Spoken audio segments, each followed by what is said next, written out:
Bismillahirrahmanirrahim. Assalamualaikum warahmatullahi wabarakatuh. Selamat pagi, salam sejahtera buat kita semua. Mudah-mudahan pada pagi hari ini kita semua sehat walafiat dan selalu dalam lindungannya. Amin ya rabbal alamin. Baiklah pemirsa, pada pertemuan kali ini kita akan membahas terkait dengan tujuan-tujuan kita memiliki emas. Adapun dari saya adalah 3 tujuan pokok. Yang pertama adalah alat sebagai investasi, kemudian yang kedua adalah alat sebagai tabungan, dan yang terakhir yang ketiga adalah alat sebagai berbisnis. Baiklah, itu tadi 3 alat yang tujuan kita memiliki emas. Sekali lagi, dimana tujuan kita memiliki emas ini adalah yang pertama alat sebagai investasi, yang kedua adalah sebagai tabungan, dan yang ketiga adalah sebagai alat bisnis atau jual beli. Nah, di sini saya akan menjelaskan satu persatu maksud daripada alat-alat tujuan pokok kita memiliki emas tersebut. Yang pertama adalah di mana alat sebagai bisnis ini ketika kita menyimpan emas ini, baik itu emas perhiasan maupun emas batangan, di atas 3 tahun, maka itu akan baru bisa dikatakan ternilai bisnis. Kenapa demikian? Coba sekarang teman-teman sekalian praktekkan. Misalkan sekarang kan 2022. Misalkan kan sekarang 2022. Nah, kemudian kita memiliki emas yang pernah kita beli dulu, baik itu perhiasan maupun emas batangan di tahun 2019. Maka di situ teman-teman semua akan mendapatkan keuntungan, di mana harga yang pernah kalian beli dengan harga sekian, maka jika dijual kembali di toko emas manapun saat ini 2022, maka teman-teman akan mendapatkan lebih dari harga yang kalian beli. Namun perlu diperhatikan, jika ada masing-masing toko yang membeli dengan harga sama atau di bawah itu, lebih baik cari 3-5 sampel toko. Tawarkan di toko-toko berbeda dengan harga lebih dari harga yang tertera di surat. Karena lebih dari 3 tahun umurnya itu sudah wajib, sudah mutlak akan ternilai investasi. Jika teman-teman tidak percaya dan tidak sesuai dengan apa yang saya sampaikan, misalkan tidak sesuai dengan kalian terapkan nanti di toko tempat kalian jual, bisa jual di saya. Saya akan kasih lebih dari harga yang tertera di surat.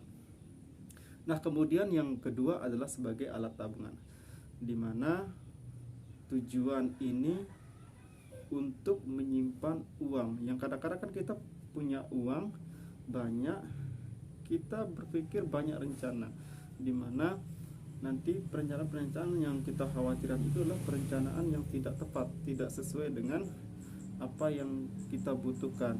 Oleh sebab itu, gunakanlah ketika teman-teman punya uang untuk membeli emas, karena suatu waktu jika ada kebutuhan yang memang betul-betul teman-teman itu butuhkan, bisa di situ kalian jual dan cepat mendapatkan uang, baik itu dengan cara jual kembali ke toko emas tersebut atau toko emas manapun, atau mau digadaikan, itu cepat kita akan mendapatkan uang. Karena itulah dikatakan sebagai alat untuk menabung. Jadi uang yang kita miliki dulu banyak, kita beli emas, maka kita bisa nikmati di kemudian hari dengan sistem menabung melalui emas ini.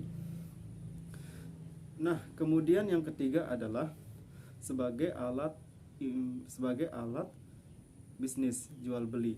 Nah, sebagai alat bisnis jual beli ini, emas ini kan bisa kita perjualbelikan. Misalkan dengan teman-teman mendirikan toko emas atau menjadi seller dari toko emas tertentu. Tentunya dalam kita berbisnis itu mendapatkan untung, walaupun untungnya tidak seberapa kalau misalkan kita sebagai seller. Namun nanti kita akan bahas bahwa di dalam kita berbisnis emas ini, bisnis jual beli emas, dengan mendirikan toko sendiri, punya nama sendiri, punya surat sendiri dan sebagainya, itu adalah milik sendiri, itu keuntungannya sangat luar biasa. Nah, mungkin di pertemuan di lain waktu atau video berikutnya saya akan membahas tentang bagaimana sistem kita berbisnis emas ini. Ikuti terus videonya supaya nanti tidak ketinggalan informasi, karena mempelajari emas di sini itu tidak ada yang terbuka. Nah, nanti di sini saya akan membuka dari mana untungnya dan kenapa kita tidak pernah rugi, dan kenapa berbeda toko harganya beda-beda. Itu ada alasan tertentu dan masuk akal, dan memang itu tidak bisa disalahkan. Memang itu ada alasan tertentu yang masyarakat menerimanya, dan ketika nanti saya akan jelaskan, teman-teman menerima alasan tersebut. Artinya, oh jadi ini sebabnya di toko ini mahal dan ini sebabnya di toko ini murah. Cuman kadar karat itu memang tidak dimainkan, tetap sama kadarnya, sama karatnya di toko yang berbeda. Cuman kenapa kok bisa sama beda harganya? Nah, itu punya alasan tertentu yang pasti teman-teman terima alasan itu dan membenarkan alasan itu. Namun nanti di lain waktu kita akan bahas video, atau saya akan berbicara terkait dengan sistem bisnis emas dan kenapa emas itu gini. Atau teman-teman nanti bisa di kolom komentar untuk bertanya terkait dengan kenapa emas itu begini dan sebagainya. Terima kasih. Wassalamualaikum warahmatullahi wabarakatuh.